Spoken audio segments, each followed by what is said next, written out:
जय हिंद दोस्तों, study with SK 2.0 में आपका स्वागत है। मैं सुधांशु तिवारी आज के इस नए वीडियो में आपका स्वागत करता हूं। जैसा कि पिछली वीडियो में हमने भारतीय संविधान से जुड़े सभी अनुसूचियों के बारे में जान लिया था, वे अनुसूची कौन कौन सी हैं, उनसे क्या क्या प्रावधान जुड़े हुए हैं, इन सब चीजों के बारे में हमने जाना था। आज की इस वीडियो में मैं आपको भारतीय संविधान से जुड़े सभी भागों के बारे में बताऊंगा। वे भाग कौन कौन से हैं, उनसे क्या क्या प्रावधान जुड़े हुए हैं तथा कौन कौन से अनुच्छेद उनसे संबंधित है, इन सब चीजों के बारे में मैं आपको बताऊंगा। भारतीय संविधान से जुड़े जो भी भाग हैं उनसे बहुत सारे क्वेश्चंस बहुत सारे एग्जाम्स में देखे गए हैं, चाहे वो यूपीएससी, पीसीएस या बीपीएससी, बिहार दरोगा, इन सब चीजों के एग्जाम्स में उनसे क्वेश्चंस देखे जाते हैं। आज आपको भाग से जुड़े सभी डाउट्स क्लियर हो जाएंगे। तो वीडियो शुरू करने से पहले, जैसा कि गुरुजी कहते हैं कि जीवन का हर पल एक नया शुरुआत, एक नया उमंग लेकर के आता है, बस हम वास्तविकता से परिचित नहीं हो पाते हैं। तो आइए इसी के साथ चलते हैं वीडियो की तरफ। है भारतीय संविधान के भाग, संबंधित विषय एवं उनसे जुड़े जो भी अनुच्छेद हैं, इसके बारे में मैं आपको बताऊंगा।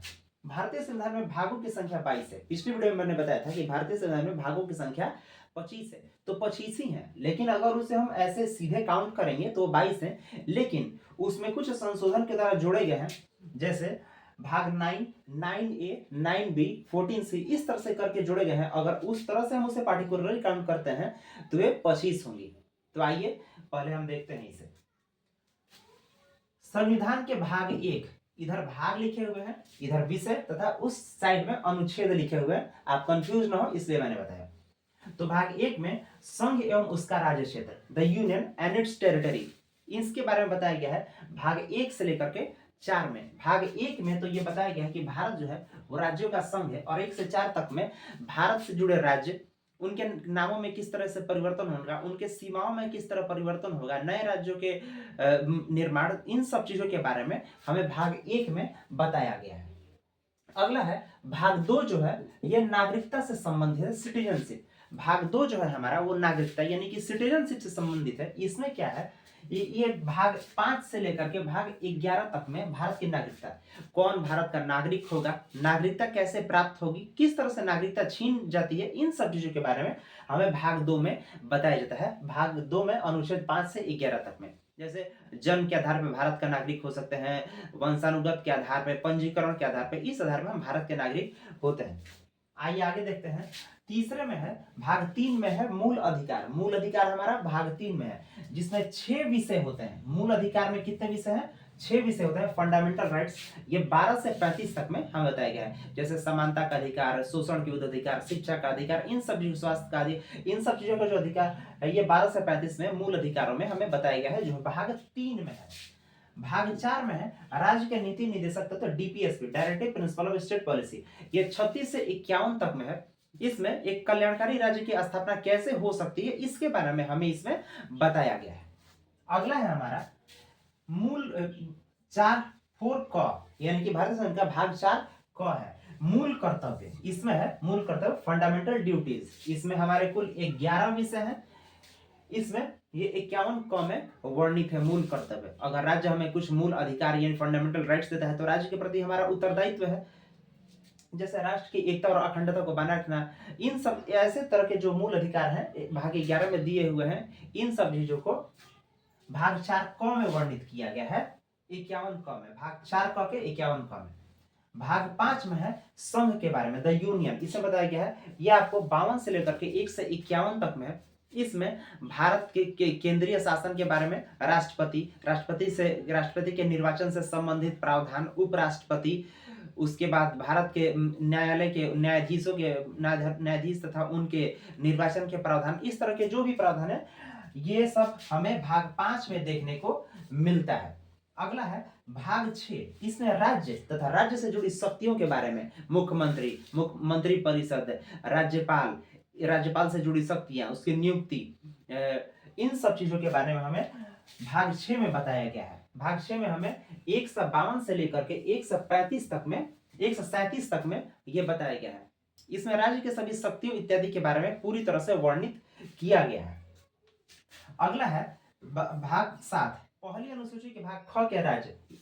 ये पहले हमारे देश में 550 से अधिक रियासतें थी जो अलग अलग भागों में बटी थी। उन रियासतों को राज्यों में परिवर्तित करने के बाद उसके बाद इस भाग क्या कहते हैं भाग 7 को निरस्त कर दिया गया है, लेकिन फिर भी हमारे लिए इंपॉर्टेंट है। ये 238 में इसके बारे में बताया गया है। अगला है भाग 8 केंद्र शासित प्रदेश द यूनियन टेरिटरी 239 से लेकर के 242 तक, 239 से लेकर के 242 तक भारत के केंद्र शासित प्रदेश के बारे में बताया गया है। केंद्र शासित प्रदेश जो सीधे केंद्र के द्वारा नियंत्रित किए जाते हैं, इसके बारे में हमें भाग 8 में बताया गया है। टोटल 8 केंद्र शासित प्रदेश हैं।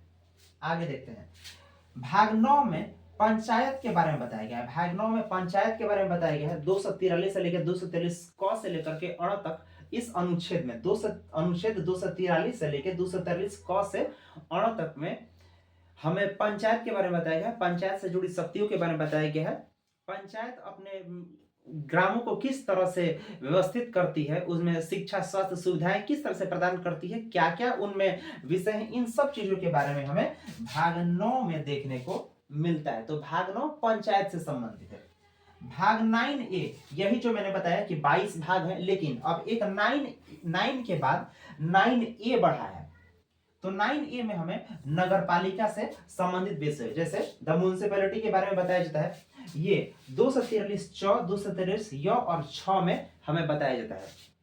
इसमें नगर पालिका के द्वारा नगर पालिका की शक्तियों, नगर पालिका अपने शहरों में किस तरह की व्यवस्था करते हैं, स्वास्थ्य सुविधा, सफाई, इस तरह की जो भी व्यवस्था है, ये हमें भाग 9 क के नगर पालिका भाग 9 क में देखने को मिलती है। नगर पालिका के अंतर्गत ये सब आते हैं। अगला है 9B। देखिए दोस्तों 22 था, उसके बाद ये 4 का 9A, अब ये है 9B। इस तरह से जब हम काउंट करेंगे तो 25 ही होगा। इसमें सहकारी समितियां द कॉर्पोरेटिव सोसाइटीज के बारे में बताया गया। ये 243 य 243 य ज 243 य और 9 में बताया गया है। सहकारी समिति के बारे में बताया गया है। अगला है 10 में भाग 10 में है अनुसूचित और जनजातीय क्षेत्र, correct, the scheduled and the tribes area. वैसे क्षेत्र जहां पे जनजाति कुछ आदिवासी लोग रहते हैं, वहां के प्रशासन, उनकी देखभाल, उनकी व्यवस्था, उनकी प्रगति, उनके सांस्कृतिक धरोहर की रक्षा इत्यादि का जो भी कार्य है, ये हमें भाग 10 के द्वारा देखने को मिलता है।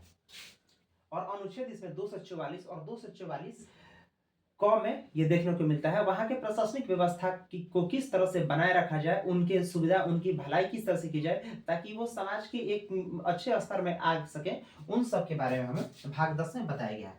भाग 11 में संघ और राज्य के मध्य संबंध, correct, relation between the union and state, इसके बारे में बताया गया है। ये 245 और 245 से लेकर के 263 में बताया गया है कि संघ और राज्य के बीच शक्तियों का बंटवारा किस तरह से होता है, उनमें किस तरह से समन्वय बनाया जाता है ताकि देश की एकता को और अखंडता को कोई नुकसान न पहुंचे, और दोनों केंद्र और राज्य मिलजुल कर किस तरह से देश की भलाई के लिए काम करते हैं, ये हमें भाग 11 में बताया गया है। कि और भाग 11 के 245 और 245 से 263 के अनुच्छेद में ये सब चीजें हमें देखने को मिलती हैं। ये हमारे 11 है।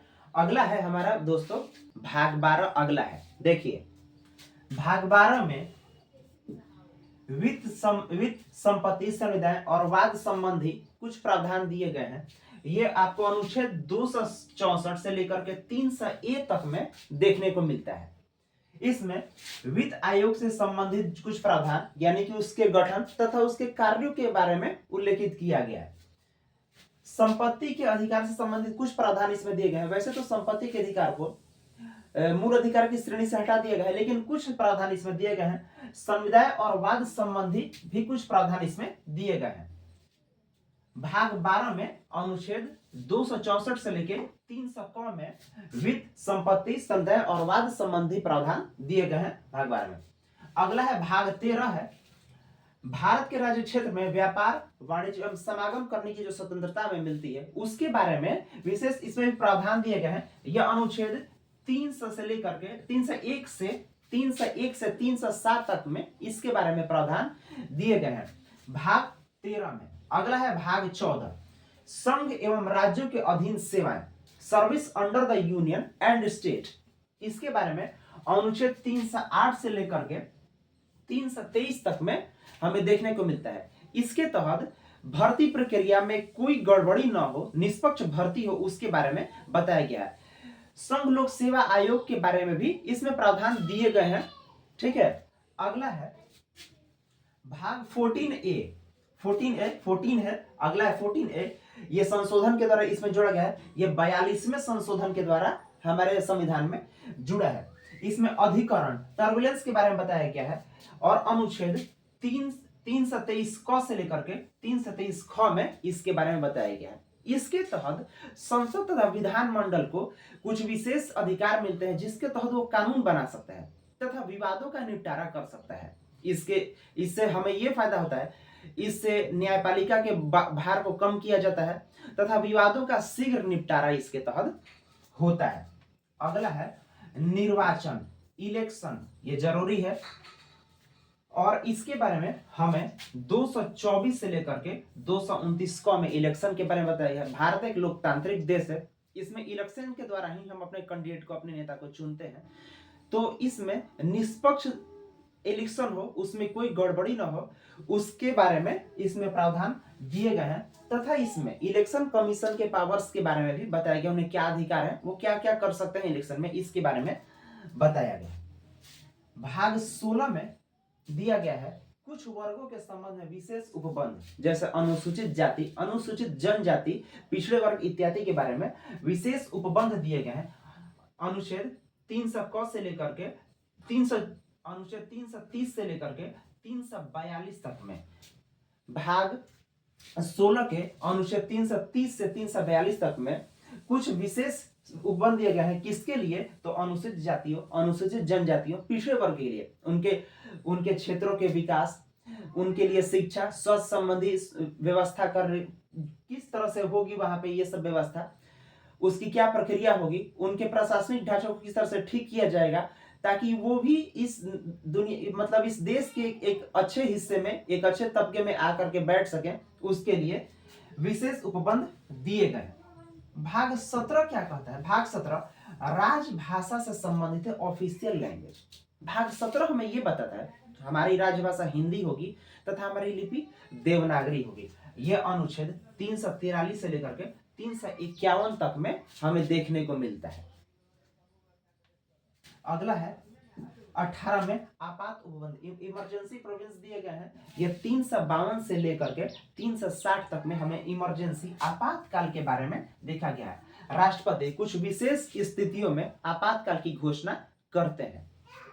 अगला है भाग 19, प्रकरण से संबंधित है। भाग 19 मिसलेनियस। भाग 19 जो है ये कई तरह की चीजों को हम बताता है। ये राष्ट्रपति के निर्वाचन संबंधी कुछ चीजों को बता देगा, तो राज्यपाल के बारे में भी बताएगा, तब तक ये जीएसटी के बारे में भी बताता है, ये लॉकडाउन के बारे में भी बताएगा। इस तरह से मिसलेनियस ये प्रकरण में कई तरह के चीज हमें देखने को मिलते हैं। ठीक है, अगला है भाग 20, संविधान संशोधन की प्रक्रिया हमें भाग 20 में देखने को मिलती है। जैसे संविधान संशोधन करके उसमें नए नियम जोड़े जाते हैं, कैसे, इन सब चीजों के बारे में हमें भाग 20 में अनुच्छेद 368 में देखने को मिलेगा दोस्तों। अगला है हमारा भाग 21, अस्थायी संक्रमणकालीन और विशेष उपबंध इसमें दिए गए। विशेष भाग 21 में बताता है जैसे संविधान लागू होता है तो किसी क्षेत्र में कुछ विवाद हो जाता है, उस विवादों से निपटने के बारे में इसमें बताया गया है। किसी राज्य के लिए विशेष उपबंध, जैसे पूर्वोत्तर राज्य मेघालय, मिजोरम, इन ये सब जो राज्य हैं इनके लिए विशेष उपबंध। अब जैसे जम्मू कश्मीर को एक विशेष उपबंध मिला था धारा 370, जिसे 5 अगस्त 2019 में खत्म कर देगा। उस तरह के विशेष उपबंध के बारे में हमें भाग 21 में देखने को मिलता है। भाग 21 के 369 से लेकर के 392, 369 से लेकर के 392 तक हमें देखने को मिलता है। अगला है भाग 22, संक्षिप्त नाम, प्रारंभ में हिंदी प्राधिकृत और पाठ का निरसन। इसके बारे में भी हमें भाग 22 में देखने को मिलता है। यह बताता है कि संविधान के बारे में सभी को जानना चाहिए, इस देश के सभी लोगों को जानना चाहिए संविधान के बारे में। संविधान की भाषा हिंदी होगी, जिससे सारे लोगों को संविधान को जानने में कोई दिक्कत ना होगी। इन सब चीजों के बारे में हमें भाग 22 में देखने को मिलता है। भाग 22 के अनुच्छेद 393 से लेकर के 395 तक में देखने को मिलता है। ये हमारे पूरे संविधान का 22 भागों के बारे में मैंने बताया। इससे काफी एग्जाम्स में काफी क्वेश्चन हमें देखने को मिलते हैं, ये हमारे लिए बहुत जरूरी भी है। अगले वीडियो में आपको कुछ यूनिक टॉपिक देखने को मिलेंगे संविधान से ही रिलेटेड, जो कि आपके एग्जाम की दृष्टि से काफी महत्वपूर्ण होंगे। तो इन 22 भागों को आप अच्छे से देख लीजिए ताकि आपको किसी भी एग्जाम्स में कोई दिक्कत न हो। तब तक के लिए आप खुश रहिए, सुरक्षित रहिए। जय हिंद, जय भारत।